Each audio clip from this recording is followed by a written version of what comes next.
All right, moving on to round 4. I had the 4th pick in round 4. I took Cooper Kupp. Reports are that he is fully healthy and that he's taken over training camp.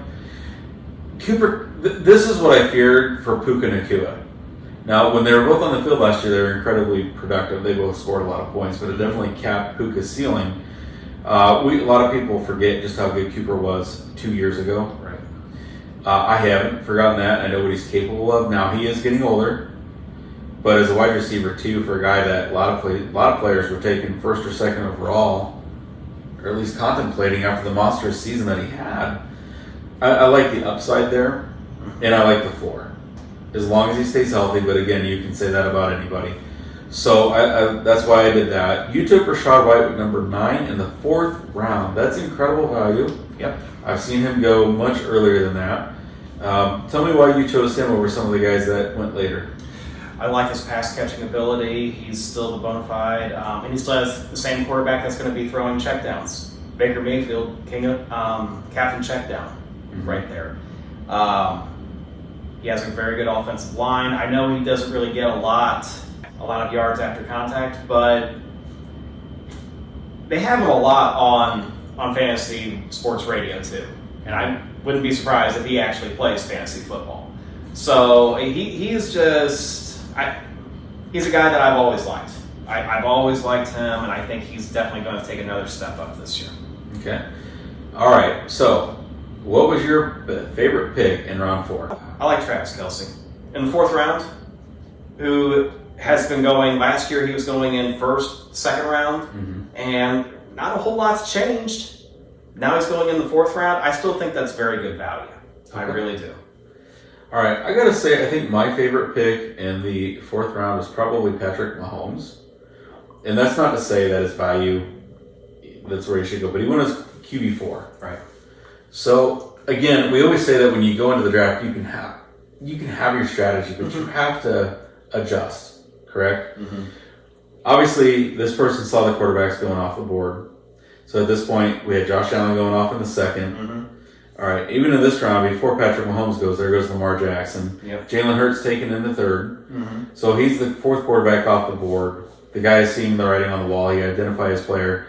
I keep saying this year in the preseason, part of the reason I'm avoiding Isaiah Pacheco is because Kansas City is rebuilding that offense around Patrick Mahomes. Yeah. Travis Kelce, Rashee Rice, Xavier Worthy, Hollywood Brown. Right. So they don't have to rely on Kadarius Toney. They don't have to rely on Sky Moore. Right. They don't have to rely on Marquez Valdez-Scantling. That's true. I know Patrick Mahomes disappointed a lot of people last year, and if you got burnt by him, I get it. I understand. Look what he had to work with. It's true. They've definitely upgraded the weapons. They have. So I like that. For me, my least favorite pick was Alvin Kamara. That's way too early for a guy who has had 3 years in a row that he's seen a decline in his productivity and efficiency. We are definitely in the backward slide of Alvin Kamara's career. That worries me.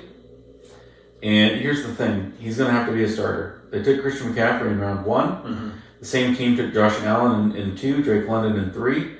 So by taking a quarterback in round 2, they got holes. Yeah. Okay.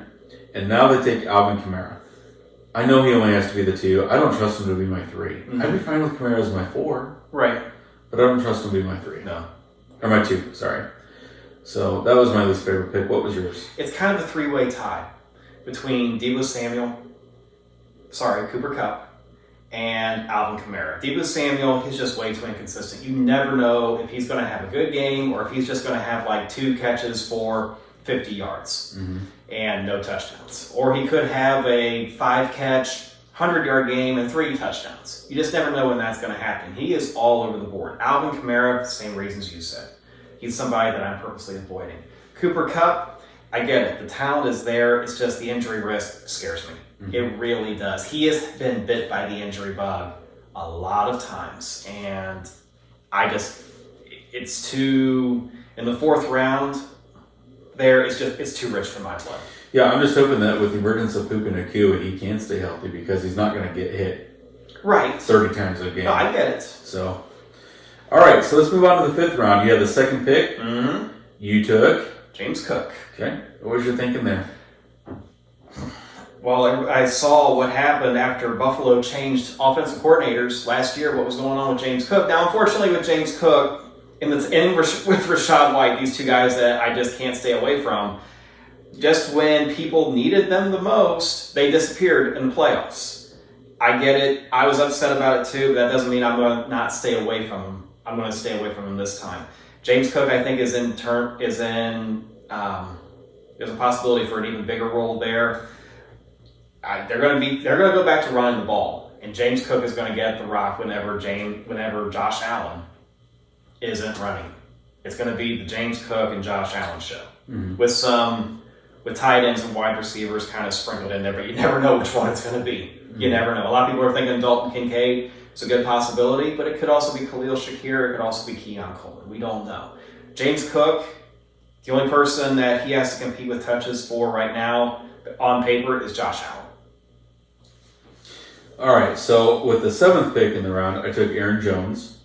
And the nice thing about it was between Aaron Jones and James Cook, and the thing is if you had taken Aaron Jones and James Cook was still there on my pick, we could have swapped. Exactly.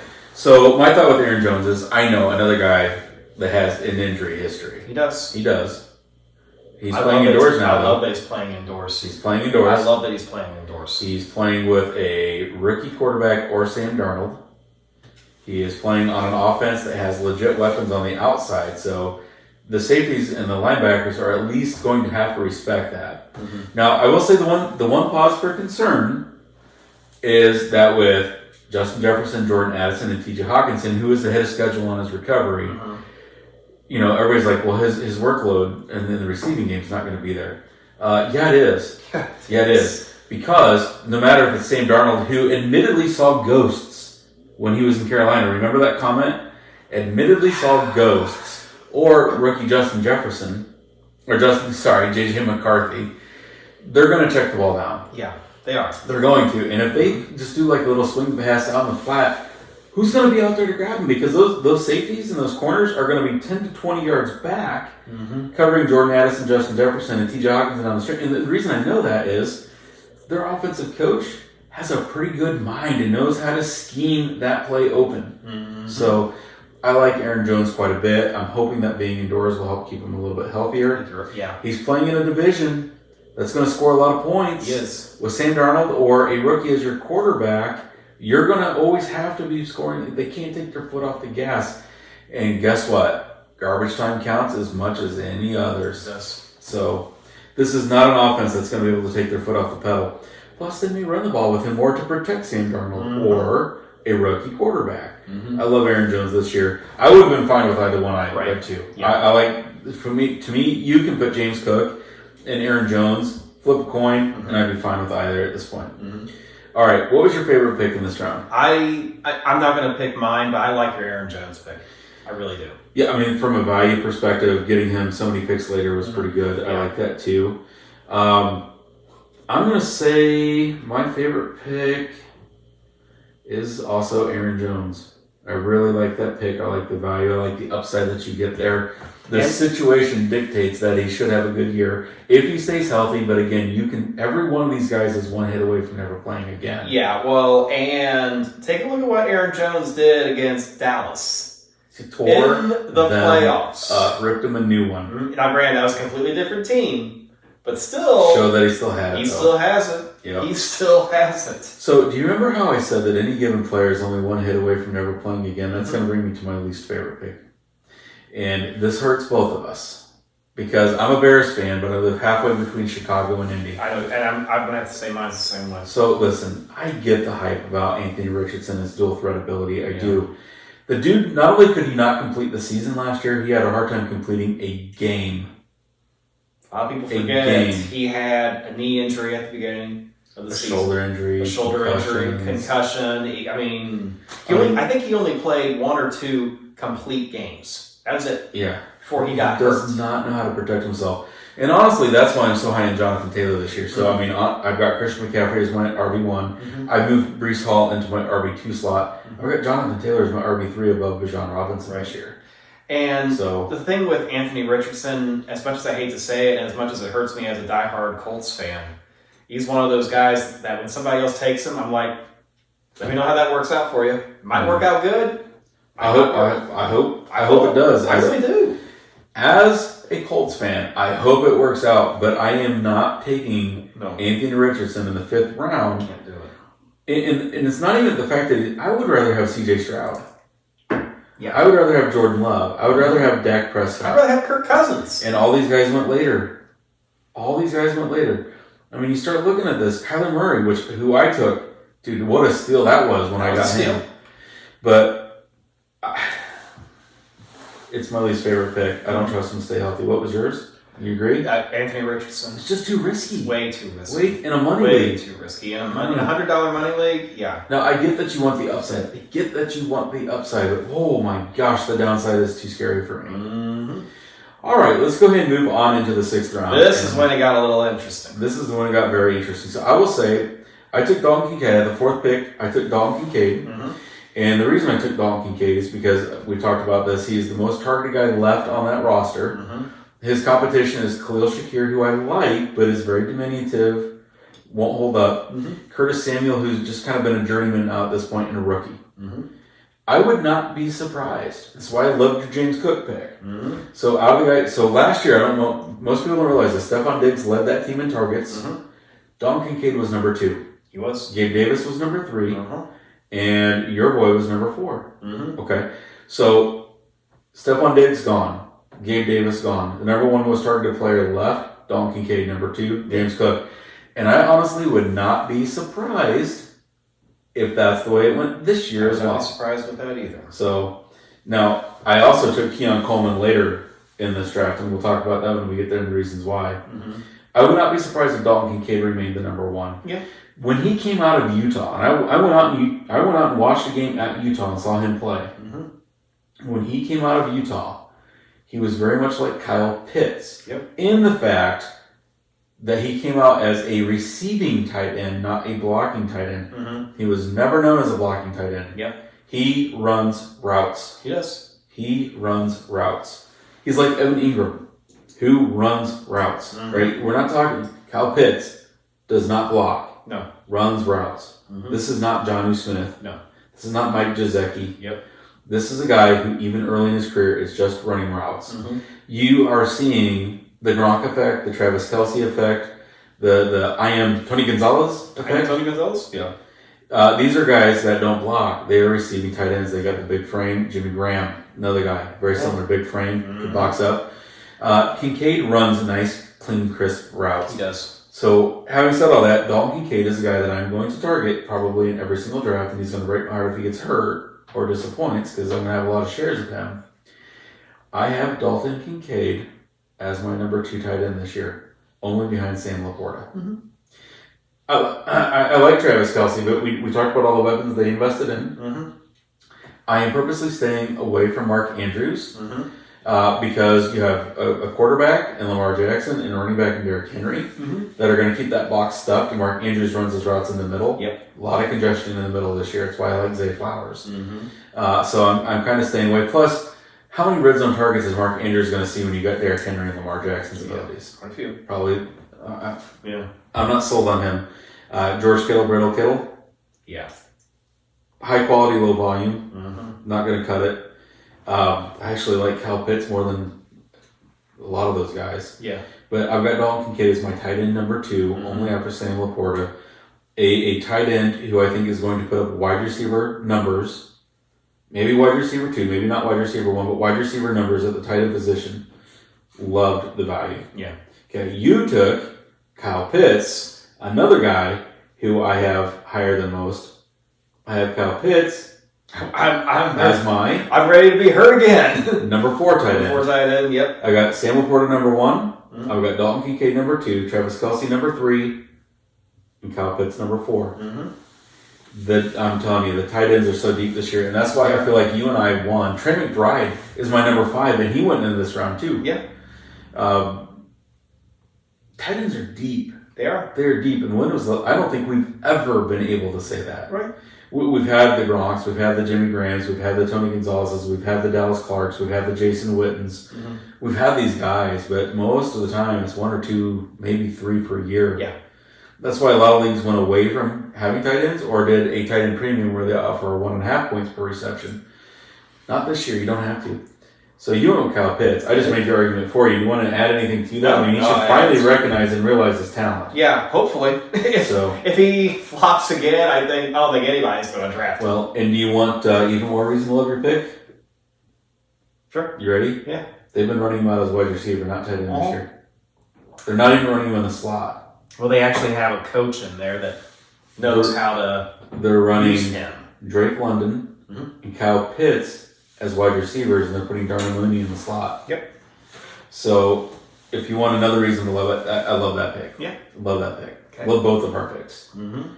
All right. What was your least favorite pick? We're gonna because I've got this is an interesting round. I could go 3 different ways on this. Stephon Diggs, he's one guy that I'm purposely staying away from. He's the number one guy that hate to see him go, but I love to watch him be gone because I ain't gonna take him. He's another year older. I think he could maybe be the 4th wide receiver or the 4th receiver option in Houston. I think he is way overhyped. Next one, T. Higgins. Okay. Captain Inconsistency. And I know that because I've had him on teams in the past. There have been times, and he's also an injury risk. There have been times where he's only played like 1 series and then sat out. But honestly, I think the way I'm going to go, my least favorite pick in this round is Malik Neighbors. He's somebody that I kind of like in a dynasty league setting, but in this $100 redraft league setting, he is the bona fide wide receiver 1 at the New York Giants, but that offense is going to be so bad. It's going to be so bad, and Daniel Jones isn't going to know what he's going to be doing. The offensive line is still horrible. They don't have a run game now. So everybody's going to be talking. Singletary? Well, he doesn't. I don't think so. Daniel Jones, the dual threat quarterback that breaks his ankle last year. Exactly. Or ACL. And people are going to be double covering Malik Neighbors purposely. I that's probably my lead. In the 6th round, it's just way too early on a rookie. On a rookie that's going to be on a bad team. That's just way too early. Yeah, and I'm going to agree with the T. Higgins one. Okay. Because Malik Neighbors has been flying up draft boards. He's making some amazing catches. I got to be careful saying this. It's almost like his natural talent is making up for some of Daniel Jones's inefficiencies. I mean, you've heard that the quarterback can elevate the wide receiver. In this case, it's kind of ass backwards. He is the wide receiver 1. I'm going to agree with you, T. Higgins. I've had him before, and I crave consistency. And I'm not saying that T. Higgins won't put up wide receiver 2 numbers. The problem is he's going to do all of that in 4 games and disappear the other 13. I can't handle that. That's why I don't like Devonta Smith. That's why I don't like Jalen Waddle. I don't like Chris Olave. They're going to put up their 1,000 yards, and it's going to look good at the end of the year. But when you actually break down the week to week, I mean, I freaking had Devonta Smith last year, and there was only 3 weeks that he showed up for me. Yeah.